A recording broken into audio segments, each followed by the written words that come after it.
Hello students, இன்னைக்கு நம்ம இன்னொரு டெரிவேஷன் பார்க்க போகிறோம். அதாவது டெரிவேஷன் நம்பர் 7. இதில் பார்த்தீங்கன்னா இந்த டெரிவேஷனை பார்க்கறதுக்கு முன்னால் ஒரு முக்கியமான கான்செப்ட் பற்றி நீங்கள் படிச்சுக்கணும். அப்படின்னா தான் இந்த டெரிவேஷன் புரியும். இப்போ இங்கே வந்து ஒரு சதுர வடிவில் அமைந்த ஒரு பரப்பு இருக்கா?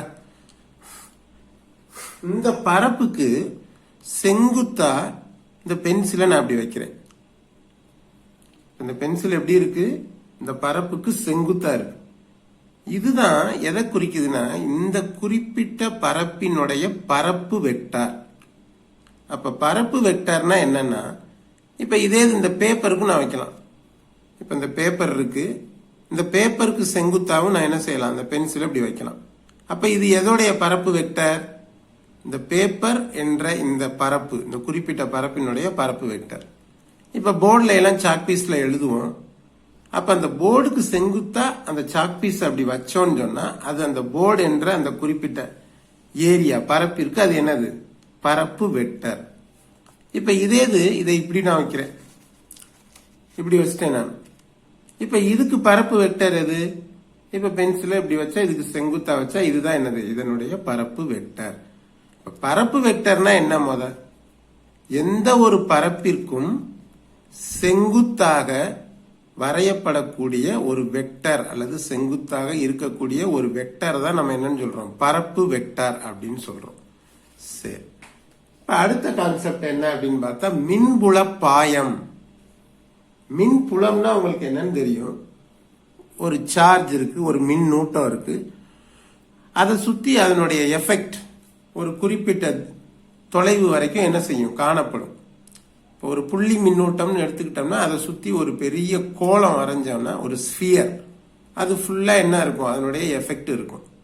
அதை தான் மின்புலன்றோம். அப்ப மின்புல பாயம்னா என்னன்னா, அந்த மின்னூட்டத்திலிருந்து வரக்கூடிய மின்விசை கோடுகள் அது வர்ற அந்த டைரக்ஷன்ல ஒரு குறிப்பிட்ட பரப்பு வச்சோம்னா, அந்த பரப்பின் வழியே செல்லக்கூடிய மின்விசை கோடுகளின் எண்ணிக்கை, அதை தான் நம்ம என்னன்னு சொல்றோம்? மின்புல பாயம் அப்படின்னு சொல்றோம்.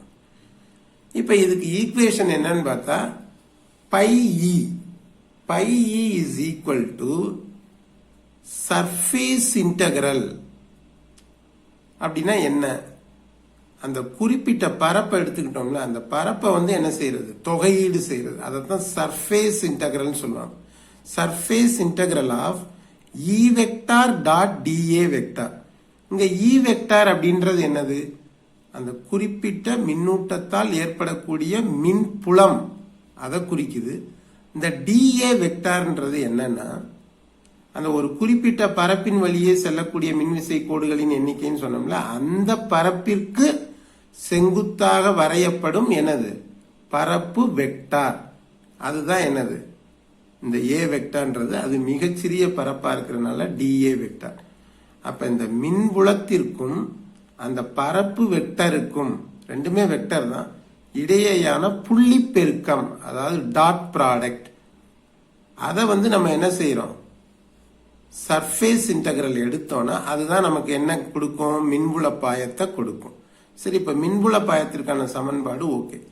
அடுத்து காஸ் விதி, அதை பத்தி கொஞ்சம் பார்க்கணும். இந்த காஸ் விதியை வந்து நீங்க இதையே கூட நீங்க எழுதி வச்சுக்கிட்டீங்கன்னா நல்லது.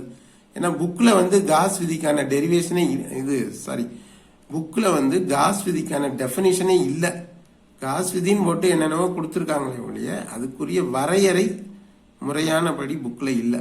அதனால இப்ப இதை பார்க்கறதுக்கு முன்னால ஒரு மூடிய பரப்பு, அது என்ன மூடிய பரப்பு அப்படின்னா, இப்போ ஒரு பாலை எடுத்துக்கிறோம், ஒரு பெரிய ஒரு பாஸ்கெட் பால், கூடைப்பந்து, அதை எடுத்துக்கிறோம், அல்லது ஒரு ஃபுட்பாலை எடுத்துக்கிறோம். அது எப்படி இருக்கு? ஃபுல்லா கவர் ஆகிதான் இருக்கு. அதுதான் என்னது? மூடிய பரப்பு. அந்த மூடிய பரப்பில் செயல்படும் மின்புலம், அந்த மூடிய பரப்பின் மீது என்ன செயல்படுதுன்னு வச்சுக்கிறோம்? ஒரு மின்புலம் செயல்படுது. அந்த மின்புலத்தினுடைய பாய மதிப்பு, அது மொத்த பாய மதிப்பு. பாயம்னா இப்பதான் என்னன்னு பார்த்தோம். ஒரு மின்புலத்துல வந்து ஒரு குறிப்பிட்ட பரப்பை வச்சோம்னா, அந்த பரப்பின் வழியே செல்லக்கூடிய மின்விசை கோடுகளின் எண்ணிக்கையை தான் பாயம்னு சொன்னோம். அப்போ ஒரு மூடிய பரப்பு இருக்கு. அந்த மூடிய பரப்புல வந்து என்ன செயல்படுது? மின்புலம் செயல்படுது.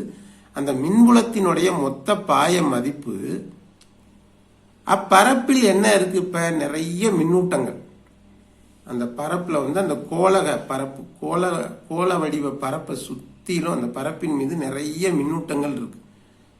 அந்த மின்னூட்டங்கள் எல்லாத்தையும் நம்ம கணக்கில் எடுத்துக்கிட்டோம்னா மொத்த மின்னூட்டத்தின், அதில் இருக்கக்கூடிய மொத்த மின்னூட்டத்தின் எந்த மடங்குக்கு சமமா?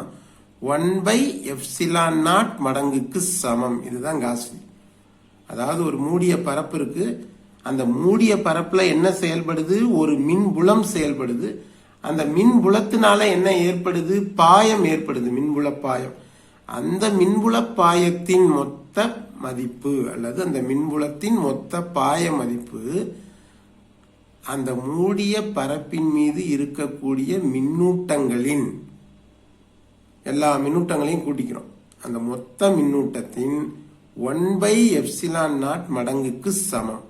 அப்ப πe இஸ் ஈக்குவல் டு அந்த பரப்பின் மீது இருக்கக்கூடிய மொத்த மின்னூட்டத்தை என்னன்னு வச்சுக்கிறோம்? Capital Q. அதனுடைய எந்த மடங்குக்கு சமம்னு படிச்சோம்? 1/ε மடங்குக்கு சமம்னு படிச்சோம். அப்ப இஸ் ஈக்குவல் டு 1 × Q/ε0. இப்ப பாத்தீங்கன்னா இந்த மின்புல பாயத்துக்குரிய அந்த ஈக்குவேஷனும் இந்த காஸ் விதிக்குரிய ஈக்குவேஷனும் இடது கை பக்கம் சமமா தான் இருக்கு. இங்கேயும் πe தான், இங்கேயும் என்னதான் πe தான். அப்ப இந்த ரெண்டு ஈக்குவேஷனையும் ஒன்னா சேர்த்து எழுதுறாங்க. அப்ப நமக்கு என்ன கிடைக்குது? πe is equal to surface integral of E vector dot dA vector is equal to Q/ε0. இதை தான் வந்து புக்ல என்னன்னு சொல்லியிருக்காங்க, காஸ் விதியின் கூற்று அப்படின்றாங்க. அப்ப காஸ் விதினா நீங்க என்ன செய்யணும்? அந்த சென்டென்ஸை எழுதணும். ஒருவேளை அது மறந்துட்டா கூட எதை எழுதிக்கலாம்? πe is equal to surface integral of E vector dot dA vector is equal to Q/ε0. இது வந்து ஒரு இன்ட்ரோடக்ஷன் மாதிரி. நம்ம பார்க்க போற அந்த டெரிவேஷனுக்கு ஒரு முன்னோட்டம் மாதிரி, இன்ட்ரோடக்ஷன் மாதிரி. இதை நீங்க எழுத தேவையில்லை. அந்த டெரிவேஷன்ல இது தெரிஞ்சாதான் அந்த டெரிவேஷனை படிக்க முடியும். அதனால நான் சொன்னேன். இப்ப நம்ம அந்த டெரிவேஷனுக்கு போகலாம். இது ஒரு 12th ஸ்டாண்டர்ட்ல உள்ள ஃபர்ஸ்ட் லெசன்ல உள்ள ஒரு ரொம்ப முக்கியமான ஒரு டெரிவேஷன். நீங்க புத்தகத்துல இதை படிச்சீங்கன்னா அது எவ்வளவு தூரத்துக்கு உங்களுக்கு புரியுன்றது எனக்கு தெரியல. அது கொஞ்சம் கன்ஃபியூஷனா தான் இருக்கு. அதனால நீங்க இந்த கேள்விக்கு இந்த அப்படியே நீங்க எழுதி வச்சா உங்களுக்கு ஃபுல் மார்க் வந்துடும்.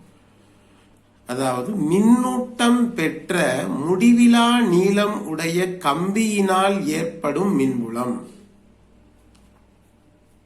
ஒரு கம்பி இருக்கு. அது எப்படிப்பட்ட கம்பின்னா முடிவிலா நீளம் உடையது.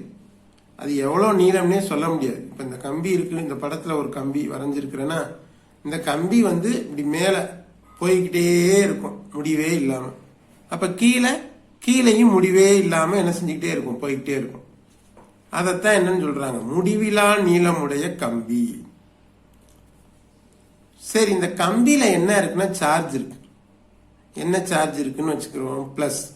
அப்ப இந்த கம்பியானது நேர் மின்னூட்டம் உடைய ஒரு கம்பி. அதனுடைய நீளம் வந்து நம்ம சொல்ல முடியாது. ஏன்னா முடிவிலா நீளம் உடையது. அப்படி மேல போய்கிட்டே இருக்கும், கீழே போய்கிட்டே இருக்கும். இந்த கம்பியினால் ஏற்படும் மின்புலத்தை நம்ம கண்டுபிடிக்கணும். இது முடிவிலா நீளமுடையதுன்றனால எப்படி கண்டுபிடிக்கிறதுனா அதுக்கு தான் இங்க எது வந்து பயன்பாட்டுக்கு வருது? நம்ம படிச்ச காஸ் விதி வந்து பயன்பாட்டுக்கு வருது. இப்ப என்ன செஞ்சிருக்கிறோம்னு சொன்னா, இப்ப இந்த படத்தை பாருங்க. இப்ப இதுல வந்து இந்த கம்பியினுடைய வடிவம் எப்படி இருக்கும்னா அது ஒரு உருளையா தான் இருக்கும். கம்பியினுடைய வடிவம் உருளை. அப்ப அந்த உருளையை சுத்தி ஒரு பெரிய உருளை பரப்பை நம்ம வந்து என்ன செஞ்சுக்கிறோம்? கற்பனை செய்து கொள்கிறோம். அதுக்கு பேர் தான் என்னது? காசியன் பரப்பு. அப்ப இந்த முடிவிலா நீளமுடைய கம்பி இருக்கு. அதை சுத்தி ஒரு சிலிண்டர், ஒரு உருளையை நம்ம என்ன செஞ்சுக்கிறோம்? கற்பனை பண்ணிக்கிறோம். இதுதான் படம். இப்ப இந்த உருளையில பாத்தீங்கன்னா 2 பரப்புகள் இருக்கும். ஒரு 3 விதமான பரப்புகள் இருக்கும். ஒன்னு வந்து இந்த உருளையினுடைய வலைப்பரப்பு. அப்படி இந்த உருளையை உருட்டி விட்டா தரையில உருளும்ல, அதான் என்னது? வலைப்பரப்பு. இது ஒரு பரப்பு. அடுத்து இந்த மேலும் கீழும் பார்த்தோம்னா ஒரு வட்ட வடிவ பரப்பு இருக்கும். இங்க ஒரு வட்ட வடிவ பரப்பு, கீழே ஒரு வட்ட வடிவ பரப்பு. இப்ப இத நம்ம புரியறதுக்காக 3 ரீஜனா பிரிச்சுக்கிறோம். ரீஜன் நம்பர் 1 அல்லது மேற்பரப்பு, அடுத்து ரீஜன் நம்பர் 2 அல்லது வலைப்பரப்பு, மூணாவது அடிப்பரப்பு அல்லது ரீஜன் நம்பர் 3. இப்ப நான் இந்த மேற்பரப்புல என்ன செய்யறேன் அப்படின்னு சொன்னா, அதுக்கு முன்னால இந்த கம்பி நேர்மின்னூட்டம் உடையது. பொதுவா மின்விசை கோடுகள் எங்க இருந்து எங்க போகும் நம்ம படிச்சிருக்கிறோம் பேசிக்கா. நேர் மின்னூட்டத்தில் துவங்கி எதிர் மின்னூட்டத்தில் முடிவடையும். அப்ப இது நேர் மின்னூட்டம் கொண்ட ஒரு ராட் கம்பியா இருக்கிறனால இதுல மின்விசை கோடுகள் இந்த கம்பியிலிருந்து வெளிப்புறம் நோக்கி எல்லா திசைகளிலும் இப்படி வெளிப்புறம் நோக்கி தான் என்ன செய்யும் செல்லும். ஏன்னா மின்விசை கோடுகள் எங்க இருந்து துவங்கி எங்க முடிவடையும் படிச்சிருக்கிறோம். நேர் மின்னூட்டத்தில் துவங்கி எதிர் மின்னூட்டத்தில் முடிவடையும். அப்ப இங்க வெறும் நேர் மின்னூட்டம் தான் இருக்கு. அப்ப இதுல இருந்து துவங்குறனால மின்விசை கோடுகளினுடைய திசை இதுல இருந்து வெளிநோக்கி இருக்கும். இந்த பக்கம் மட்டும்தான் இருக்குமானா கிடையாது, இந்த டைரக்ஷன்லயும் இருக்கும், இந்த டைரக்ஷன்லயும் இருக்கும். நம்ம பேப்பருக்கு செங்குத்தாக நம்ம நோக்கியும் இப்படியும் இருக்கும், இந்த பேப்பருக்கு உள்ளாக அந்த டைரக்ஷன்லயும் இருக்கும். சரி, அப்ப இதனுடைய மின்புலத்தினுடைய டைரக்ஷனை நான் குறிக்க போறேன். இப்ப இந்த மேற்பரப்புல ஒரு சிறிய ஒரு ஏரியா, ஒரு மிகச்சிறிய ஒரு பரப்பை நான் என்ன செஞ்சுக்கிறேன் கணக்குக்கு எடுத்துக்கிறேன். அதுதான் அந்தங்க ஒரு ஸ்கொயர் ஷேப், ஒரு ரெக்டாங்குலர் ஷேப்ல ஒரு பரப்பு இருக்கு, அதான். சரி, இப்ப இந்த இடத்துல ஒரு புள்ளியில மின்புலம் நம்ம கண்டுபிடிச்சோம்னா அது எப்படி இருக்கும்னா இந்த திசையில தான் இருக்கும். ஏன்னா இங்க என்ன இருக்கு, நேர் மின்னூட்டம் கொண்ட கம்பி இருக்கிறனால இதுல இருந்து அந்த மின்புலத்தினுடைய திசை இப்படி வெளிநோக்கி தான் இருக்கும். அப்ப வெளிநோக்கி ஒரு அம்புக்குறிய போட்டு இ வெக்டார்னு எழுதிட்டேன். சரி, இந்த பரப்பு வெக்டார் எப்படி இருக்கும்? நான் ஏற்கனவே சொன்னேன், பரப்பு வெக்டார்னா என்ன, ஒரு பரப்பிற்கு செங்குத்தாக வரையப்படும் ஒரு வெக்டார், அதுதான். இப்ப இதுக்கு செங்குத்தா இதுதான் இருக்கு. அப்ப இந்த மிகச்சிறிய பரப்பை நான் என்னன்னு எடுத்துக்கிறேன், டிஏ. அப்ப அதற்கு செங்குத்தாக வரையப்படும் பரப்பு வெக்டார் டிஏ வெக்டார். இப்ப இந்த கேஸ்ல பாத்தீங்கன்னா இந்த இ வெக்டாருக்கும் டிஏ வெக்டாருக்கும் இடையில் உள்ள கோணம் எவ்வளவு, 90 டிகிரி. சரி, இப்ப இந்த ரெண்டாவது பரப்புக்கு வருவோம். இது என்னது, வலைப்பரப்பு. வலைப்பரப்புனா இந்த வளைந்த இந்த உருளையினுடைய இந்த வளைந்த பரப்புல ஒரு சின்ன பரப்பை நான் எடுத்துக்கிறேன், அதுதான் இது. இத என்னது, இந்த பரப்புக்கு பேரு டிஏ. அப்ப அதற்கு செங்குத்தாக வரையப்படும் அந்த பரப்பு வெக்டர் என்னது, டிஏ வெக்டர். அப்புறம் மின்புலத்தினுடைய திசைன்னு பார்த்தோம்னா பிளஸ்ல இருந்து இந்த நேர் மின்னூட்டத்துல இருந்து வெளிநோக்கி தான் செயல்படும். அதனால மின்புலத்தினுடைய திசையையும் நான் என்னன்னு போட்டுக்கிறேன், இ வெக்டார். இப்ப இந்த கேஸ் எடுத்துக்கிட்டோம்னா இந்த இ வெக்டாரும் இந்த டிஏ வெக்டாரும் எப்படி செயல்படுது, ஒரே திசையில் செயல்படுகிறது. அப்ப இங்க இது ரெண்டுக்கு இடையில உள்ள கோணம் எவ்வளவு, 0. அதை ஞாபகம் வச்சுக்கணும். அடுத்து மூணாவது அடிப்பரப்பு. இப்ப இந்த அடிப்பரப்பு எந்த வடிவத்தில் இருக்கு, வட்ட வடிவத்தில் இருக்கு. அதுல ஒரு சிறிய ஒரு செவ்வக வடிவம் மிகச்சிறிய பரப்பை நான் எடுத்துக்கிறேன்.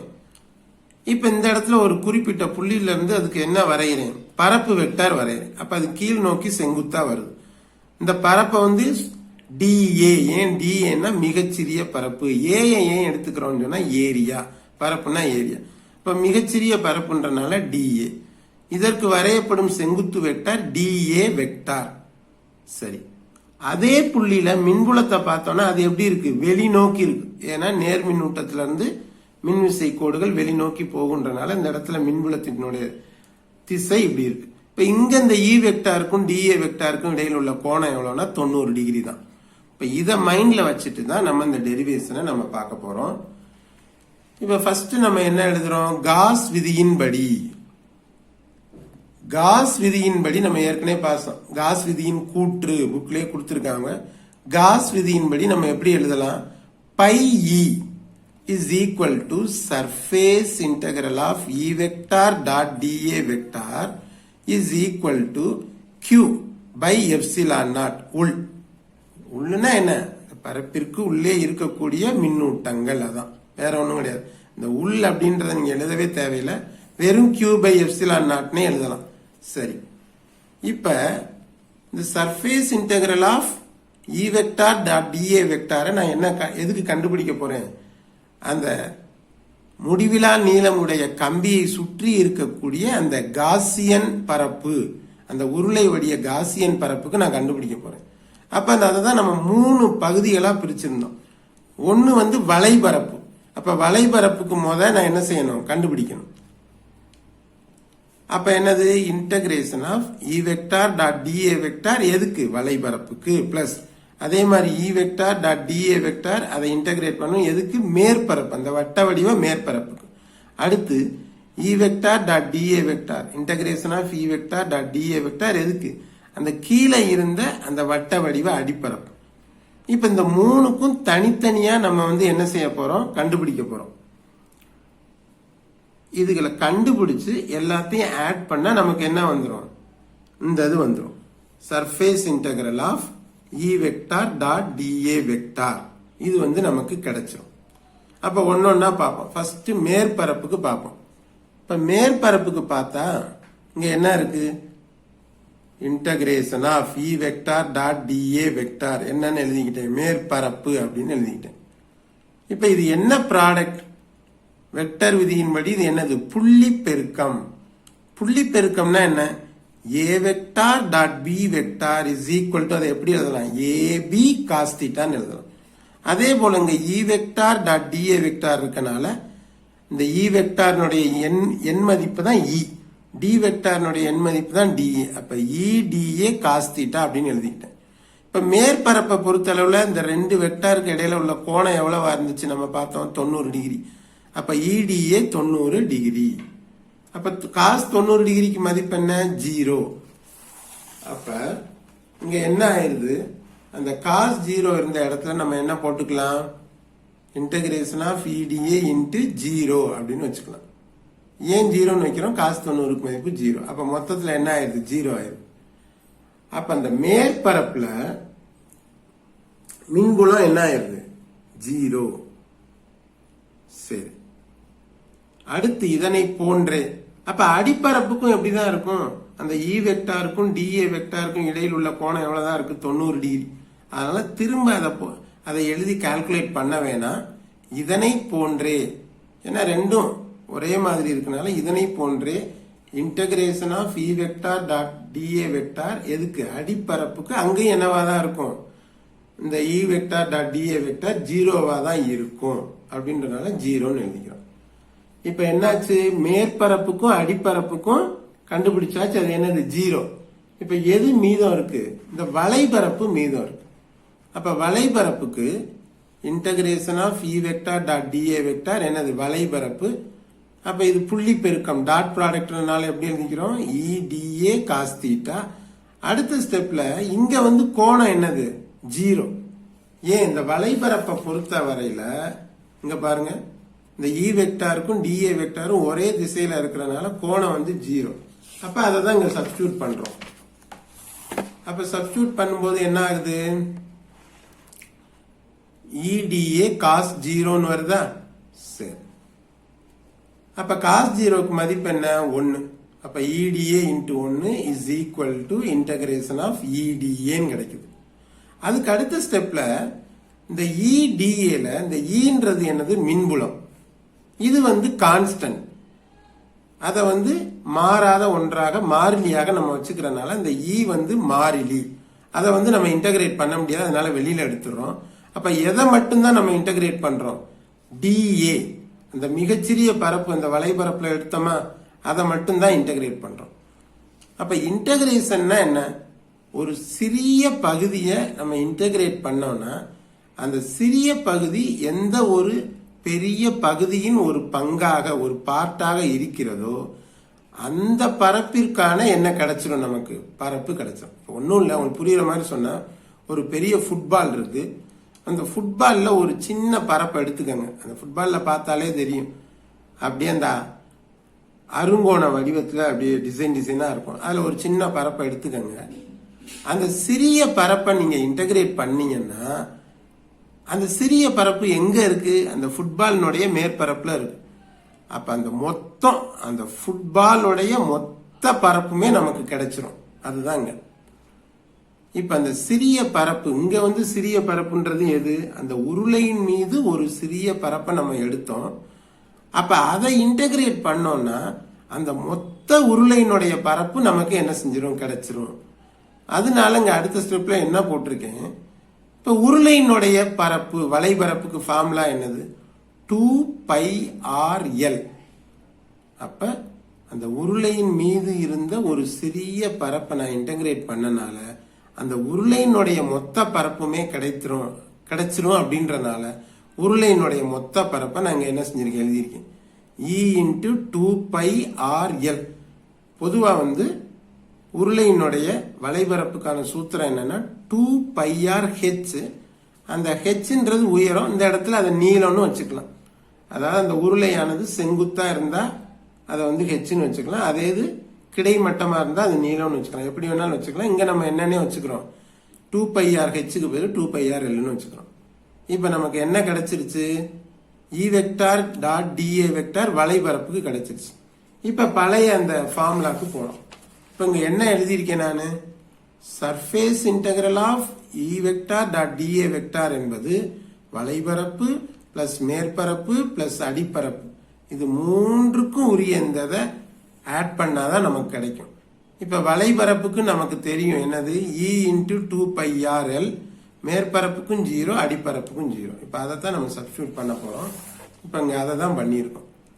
இப்ப வளைபரப்புக்கு என்னன்னு கண்டுபிடிச்சிருக்கோம்? E into 2πrl.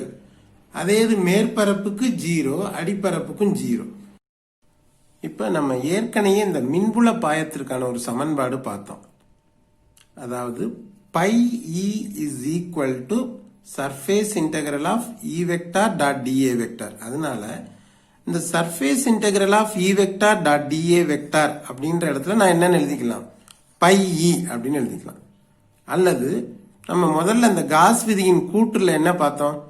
πe is equal to surface integral of E vector dot dA vector is equal to q by epsilon naught அப்படின்னு பார்த்தோம். அதனால இந்த E vector dot dA vector surface integral of E vector dot dA vector அப்படின்ற இடத்துல நான் என்ன எழுதிக்கலாம்? πe. அப்ப πe is equal to E into 2πrl. இது சமன்பாடு 1ன்னு வச்சுக்கிறோம். அடுத்து அதே இந்த πe எதுக்கும் சமம்? இந்த πன்றது எதுக்கும் சமம்? q உள் by epsilon naught. அதாவது q by epsilon naughtக்கு சமம். இத வந்து சமன்பாடு 2ன்னு வச்சுக்கிறோம். இப்ப சமன்பாடுகள் 1 மற்றும் 2 சமன்பாடுகள் 1 மற்றும் 2 அந்த சமன்பாடு 1லயும் 2லயும் இடது கை பக்கம் வந்து ஒரே மாதிரி இருந்தனால வலது கை பக்கங்களும் என்னது? சமமா இருக்கும். அப்ப E into 2πrl is equal to q உள் by epsilon naught. இது சமன்பாடு 3ன்னு வச்சுக்கிறோம். இப்ப அடுத்து நீள் அடர்த்தி. 3 விதமான அடர்த்தி இருக்கு. நீள் அடர்த்தி, பரப்படர்த்தி, பருமன் அடர்த்தி. இப்ப இது வந்து கம்பி அப்படின்றனால நம்ம எதை எடுத்துக்கிறோம்? நீள் அடர்த்தி. முதல்ல நீள் அடர்த்தினா என்னன்னு தெரிஞ்சுக்கிறோம். அதாவது அது ஒரு முடிவிலா நீளமுடைய கம்பின்னு கொடுத்துருக்கு. ஆனா அதுல நம்ம ஒரு குறிப்பிட்ட நீளத்தை மட்டும் எடுத்துக்கிட்டு அந்த முடிவிலா நீளமுடைய கம்பியில ஒரு குறிப்பிட்ட நீளத்தை மட்டும் எடுத்துக்கிட்டு அந்த நீளத்துல எவ்வளவு சார்ஜஸ், எவ்வளவு மின்னூட்டங்கள் இருக்கு அப்படின்னு கண்டுபிடிச்சோன்னா அதுதான் எதை குறிக்கும்? நீள் அடர்த்தி. இந்த நீள் அடர்த்திக்கான ஃபார்முலா என்னன்னா lambda is equal to Q by L. அப்படின்னா என்ன? எல்னா என்ன? ஒரு குறிப்பிட்ட நீளத்தில் இருக்கக்கூடிய கியூ மின்னூட்டம், அதான் நீள் அடர்த்தி. சரி, இந்த சமன்பாட்டில இருந்து இந்த எல்லை நான் இந்த பக்கம் கொண்டு வந்துடுறேன். அப்ப என்ன ஆகும்? எல் இந்த பக்கம் வந்தா பெருக்கல் ஆயிரும். அப்ப லாம்டா எல்னு வரும். அதாவது Q is equal to lambda L. Q is equal to lambda L அப்படின்னு வருது. சரியா? இது ஈக்குவேஷன் நம்பர் 4, சமன்பாடு நம்பர் 4.